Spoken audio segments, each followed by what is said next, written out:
If you want to live stream your sport, church service, conference, or true crime video podcast, you'll need a way to bring it all together, make it look great, and get it out to your audience. That's where vMix comes in. G'day, I'm Heath, and in this intro video, I'll be showing you what vMix is and how to use it. If you're new to vMix, welcome. If you haven't already, head over to our website at vmix.com to get your free 60-day trial of vMix Pro, which has all the features and no restrictions. vMix is an affordable Windows-based application that lets you add cameras and microphones, video and audio files, graphic titles, screen captures, remote callers, and much more into a live video production. Think of it as a TV studio, but running on a regular computer. You can then record and stream different mixes to different destinations all at once. But let's not get ahead of ourselves. Instead, let's jump into vMix 29 and take a look. Here we are in the vMix interface. Let's add some content. We call this adding inputs, and the button is right here. Clicking on it brings up a menu of all the types of inputs I can add. I'll touch on each, but if you want to know more about any of these input types or anything else in this video, take a look at our YouTube channel where we cover everything in more detail. We'll start by looking at some live input sources. We've got directly connected cameras. These are normally via USB, HDMI or SDI. Local network or internet connected cameras and screen shares. These are often via NDI, OMT or SRT. Audio devices like microphones or mixers. And video calls using vMix Call or Zoom. These let you add live guests from all over the world. Clicking on camera, then going to the drop-down list, I can see any cameras directly connected to my computer. My camera is coming in via this Decklink video capture card. Video capture cards are special devices you can connect to receive baseband video. vMix supports cards from Blackmagic, Magewell, AJA, Elgato, and plenty more. Just check our website. I then need to ensure the resolution and frame rate are matched to my camera's live output settings, which they are. For the other settings, I'll leave them as default and click OK. With my first input added, let's repeat, but this time I'll add some pre-produced content. vMix supports video, image, and audio files and has list and photo inputs to handle them in bulk. Image sequences can be added for stingers. Then there's PowerPoint slide images and basic colors with transparency. I'll just add a video. I'll click Browse, select my video, and click OK. All right, one more input. Something dynamic or interactive. Of these types, we start with Instant Replay. This is a complete sports package built into vMix that allows you to take your live cameras or gaming footage and play back those big moments from multiple angles in slow-mo. Down a bit, we have the title input. Pick from the list of lower thirds, stingers, scoreboards, tickers, and more, or make your own using the built-in GT title designer. Virtual sets are just that. You can add your content to a virtual environment and use a green screen to place your talent behind a desk or on a stage. Make your own sets or download one. To share videos and other content from a website, use the built-in web browser. Or lastly, you can draw directly on your production for training sessions or halftime game analysis using the Telestrator. Right, let's add a simple title. I'll pick title 75 and add a headline. There's some other settings up here, including fonts, colors, and even the ability to pull in live data from Excel or web feeds, but we'll keep it simple and just type vMix demo. Okay, with those three inputs added, now let's look at how the interface is laid out. It's basically divided into quadrants. In the bottom left, we see the inputs with live thumbnails and some buttons. Right-clicking on a title will collapse it, and clicking again will return it. You can also drag inputs into categories. On the bottom right is the audio mixer with any inputs that contain audio. The top right is the output window. It's what the audience sees, while the top left is the preview window, and it's what's coming up next in the production. By clicking on an input thumbnail, it'll appear in preview. If I wanted to switch from my camera to my video file, I would click on the video thumbnail to send it to preview, then click on a transition button up here to transition it to output. Once I'm ready to return to my camera, I can then click a transition button again. I'll demonstrate this now.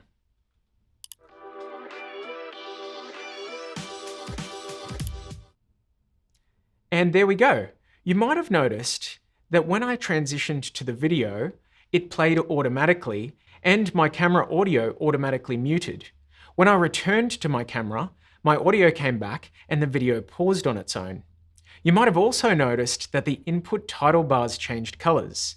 In vMix, orange is for preview and green is for live output. Change these in the settings if you prefer other colors. Now let's look at these input buttons a little closer.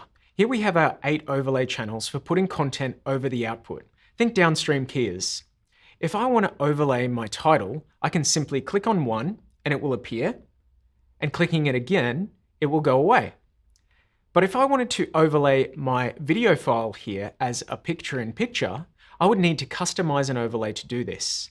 So I'll go down to Overlay, pick an overlay channel. I might pick overlay channel 5, change from full screen to picture-in-picture, zoom it down, move it into the corner, and click OK. I can now overlay using 5 my video. And as you can see, the video starts on its own. Next up is the Go button. This can do just about anything, but if you're a vMix veteran, think of it as Quick Play 2.0. The Cut button sends your input directly to output, while Loop and Play Pause buttons control media playback. Below is the Audio button. If it's green, it means audio is on. I can also see my volume levels here. Then there's a Preview button to get a large preview of my input. Finally, there's the Settings button. Each input has its own settings for renaming, customizing Go button actions, playback rules. These were what muted my audio and played the video automatically earlier. Then there's color controls, including chroma key, color correction, and LUT support, positioning, which lets you move, zoom, and crop your input. You can also add up to 10 layers per input if you want to build scenes with other inputs. If you have PTZ cameras, you can control them here and even save camera positions to recall later. Over on the right, we have audio controls. For inputs, I can adjust individual volumes and other settings such as EQ, compression, and VST3 plugins like vocal riders and noise suppressors. For outputs, master is the fully mixed production audio, and buses are used for more complex audio routing. You can enable more buses in the vMix settings. So that's the interface and some basic controls. Now let's step it up with shortcuts and triggers. vMix lets you control almost anything with shortcuts. These are custom actions that can be assigned to Stream Decks, keyboards, and all sorts of other devices listed on our website. You can cut, fade, start streaming, or change overlays with button presses. You can do all this remotely using the API as well. Triggers take it a step further. They make actions happen automatically. This means you don't have to use your hands like a baby's toy. For instance, you can make a lower third automatically appear whenever your camera goes live. There are a bunch of other settings, statistics, feature management, and social comment tools that can be accessed from the settings or these buttons down here, but you can learn about them in other videos. For now, let's just go live. First up, we have standard streaming. I'll click on the settings button down here, and here you can see that we have 5 destinations that can be streamed to at once by simply picking from the destination lists here. If your streaming destination isn't listed, select Custom RTMP, enter the URL and key, and you'll be away. You can set the quality of your stream here and fine-tune it here. Once you're ready, just click the Stream button. And once it turns red, you'll be live. Going to the vMix settings, you can also output up to 4 different productions using NDI, OMT, or SRT. NDI and OMT will send high-quality, low-latency video with alpha over your local network, while SRT will send video over the internet securely and reliably. You can also route these outputs to external output cards. Some cards even offer key and fill support to send content like graphics to traditional hardware switches.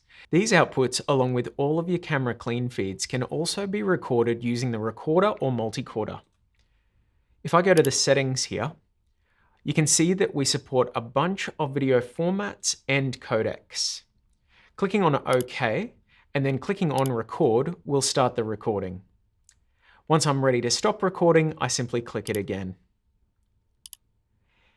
With the multicorder, if I want to record multiple outputs or individual camera clean feeds, I would select them here and click Start.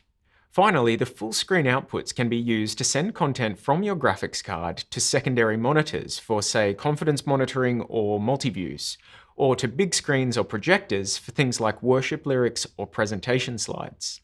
You can quickly adjust what's shown in these by going up to this button here and setting from the drop-down list. You can also toggle full screen off and on by clicking it here. Well, that's a quick overview of what vMix can do. If you have questions, our YouTube channel and the vMix forum are great resources. So is our website, vmix.com. There you'll find our supported hardware list and recommendations for PC specs that you'll want to run vMix. Why not head over there now and grab your free 60-day trial and start creating some amazing live content.